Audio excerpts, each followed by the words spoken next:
Olá a todos, boa noite. Esse vai ser um vídeo explicando sobre o ruim da esquerda e da direita. Bem, eu me considero um libertário. Eu não acredito em governo. Mas como que eu vou descrever isso e decorrer sobre o mal da direita conservadora e do progressismo no decorrer do vídeo? Eu me assumo mais como aceleracionista, mesmo que eu não goste de me caracterizar, né? Não é muito bom fazer isso. Mas como que eu posso dizer os erros da esquerda e da direita? Vamos lá. Primeiro de tudo, vamos começar com a esquerda. A esquerda, ela defende o progressismo, né? E o aumento do Estado. O progressismo em si, ele é um erro pela questão da seguinte, né? Do seguinte axioma. Ele faz com que a natureza humana ela seja totalmente descontrolada, ela é totalmente aberta. E quando você tem a natureza humana totalmente descontrolada, sem regras, sem moralidade, que totalmente libera as coisas e qualquer ato sem moralidade nenhum, né? Porque nenhuma sociedade ela conseguiu ir para frente se desenvolver sem uma religião. Você está fazendo essa sociedade se destruir. Se autodestruir com o quê? Com altos impostos, com degradação moral, degradação de cultura, né? E com uma baixa taxa de natalidade. Quer dizer, faz uma sociedade ser pobre e com poucas pessoas nascendo. Uma sociedade velha. E dispondo disso, né? O progressismo, por criar essa ideologia no qual faz a natureza humana se expandir, faz com que a sociedade ela entre em colapso. E nenhuma sociedade ela funciona, ela fica funcional quando a natureza humana ela é expondo. E quando essa natureza humana ela é exposta na sociedade, ela faz com que a sociedade ela entre em colapso, que ela não funcione, ela fica disfuncional. Toda a sociedade, como a sociedade grega, como Esparta, como Roma, quando teve os valores, né, todos deturpados, sem uma religião, sem uma moral, né, dentro da sociedade, elas começaram a ser destruídas por excesso de valores femininos, no qual tem um feminismo ali absurdo, no qual os homens são tratados como cidadãos de segunda classe, as mulheres ficam com uma hipergamia muito grande, não tem mais filhos, e com isso faz com que a sociedade ela pare de ter filhos, de nascer gente, de pessoas jovens que realmente contribuem e protegem a sociedade, né? Homens jovens, mulheres jovens, são mais férteis e elas conseguem gerar mais filhos, né? E no qual a sociedade ela tende a ser destruída com o tempo. Ela cria pobreza porque colapsa também a moeda fica colapsada porque é muito assistencialismo, muito assistencialismo, é muita gastança do governo, no qual ele imprime muita moeda para poder pagar dívida, para poder pagar recursos, né, para pagar o bem-estar social, né, que se chama. E outra questão também do progressismo é a questão no qual que eles destroem qualquer virtude de religião, né? E a religião, o dogma moral, né? Quando ele é funcional, ele faz a sociedade ser desenvolvida, uma sociedade ser realmente desenvolvida. A mesma coisa que está acontecendo agora é com a Europa. A Europa, ela destruiu, né? Porque a Europa foi o berço ali do catolicismo e tal. Ali o catolicismo ali ficou muito poderosa. Na época da colonização, eles colonizaram outros países e trouxeram o catolicismo, trouxeram o cristianismo para outros países. A mesma coisa aconteceu com a Europa. A Europa, que era um país, que era um continente no qual era rico em cultura, na época das luzes, século XIII, na época da luz, né, que se fala que nasceu as universidades no século XIII, grandes pensadores, São Tomás de Aquino, Agostinho, Nietzsche, esses filósofos em si, nessa época, tinha uma religião ali em si, na época de Nietzsche, né? Se você ler Nietzsche e tal, você vai ver que Nietzsche tinha uma visão no qual a religião tinha uns problemas, falou que tem até um verso no livro dele que ele fala Deus está morto e nós o matamos. Quando ele quis dizer isso, ele quis dizer que se é uma religião, se é um dogma, a sociedade ela fica disfuncional. E a esquerda progressista, ela diz isso, né? Não é à toa que até Marx dizia nos seus livros, né? Ele falava que vai chegar ele fala que a religião ele é um problema para a sociedade. E o comunismo, por isso que toda a sociedade que ela é comunista, ela tenta combater a religião. A União Soviética, a Coreia do Norte, porque a religião ela é algo que destrói os valores do comunismo, né? Porque o comunismo é contra, porque fala que a religião não faz a razão em si, né? O comunismo fala, no que o Marx dizia, né? Faz com que a religião não...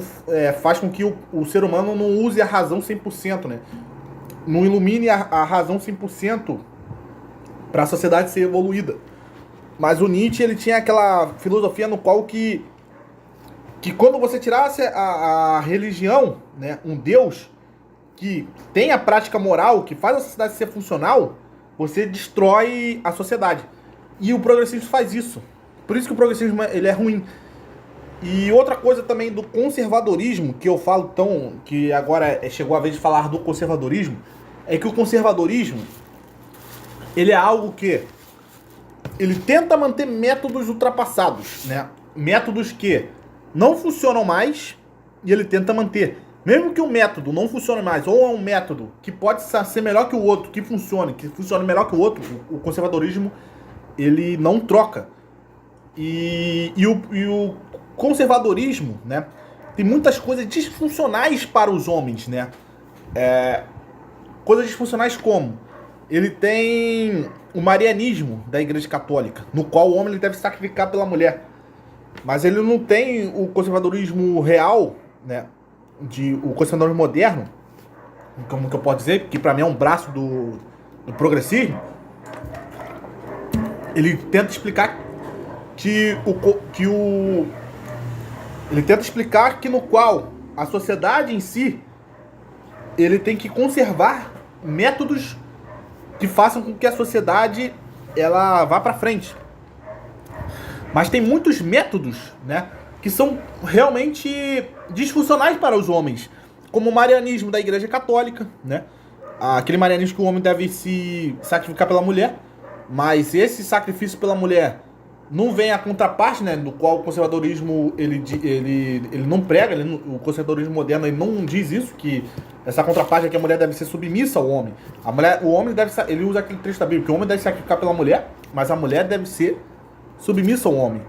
E esse conservadorismo, principalmente aqui no Brasil, ele só diz o ponto que o homem tem que ser conservador e lutar e proteger a mulher, mas não diz o ponto no qual a mulher ela deve ser submissa ao homem, que ela tem que trazer valores, ela tem que ajudar na caminhada do homem, ela tem que fazer o homem se engrandecer, né? Ela tem que ajudar o homem a ser um ser melhor, né? E o homem ele tem que ser o provedor, o cuidador, o protetor, mas a mulher tem que ser submissa ao homem, né? E ajudar ele na caminhada dele, né? Com filhos, com submissão feminina e tal. O conservadorismo de hoje ele não prega isso. O conservadorismo ele é um braço de direito do progressismo, porque o conservadorismo de hoje ele prega que os homens têm que sacrificar pela mulher, mas a mulher não deve ser submissa aos homens. Porque não é à toa que tem um monte de deputada, de mulheres de direita, que elas são um esquerdismo menos extremista. Eles são um esquerdismo menos extremista. Fazem lei feminista. A Damares está aí, ela faz lei feminista também, fez um monte de lei feminista. E elas usam a direita, usam o conservadorismo para poder se eleger. Esse é o ponto ruim, né? Por isso que o conservadorismo também é algo disfuncional para a sociedade, né? É algo que não dá o contraponto da mulher, que é ser submissa ao homem. Não traz isso. Traz só que o homem deve sacrificar pela mulher. E a mulher não ser submissa ao homem, esse contraponto, faz com que ela tenha poder, use o conservadorismo para ganhar poder. E usar uma máscara social no qual elas lutam pelo masculino e lutam pela família, mas sendo que não. Elas lutam pelos próprios interesses dela e para ter o poder, e para elas ter cada vez mais poder. Então, são duas coisas maléficas, né? Tanto o progressismo, tanto o conservadorismo. A gente tem que vê que, na minha visão, o melhor de ambos é o aceleracionismo, que você não usa o progressismo libera a natureza humana, você mantém a moral, mas você mantém a moral que é funcional, que ela funciona. E essa moral funcional, você vai acelerar os métodos para chegar a um ponto, né, no qual vai chegar uma moral mais funcional que aquela, que funciona. Se chegar uma moral melhor que aquela ainda, você vai botar essa moral. E conservar métodos no qual, se a gente não pegou uma moral melhor, você mantém aquela moral, né, que funciona. Quer dizer, você vai usar métodos que funcionam, que são melhores do que os outros, e trocar, mesmo que aquele método funcione. Isso que o aceleracionismo prega, porque é da natureza humana a gente querer sempre mudar, né? Mas o aceleracionismo prega que a gente deve mudar para melhor, não para algo disfuncional, entendeu? Então, é isso, senhores. Fico por aqui. Esse é um vídeo falando sobre as falácias do progressismo e do conservadorismo.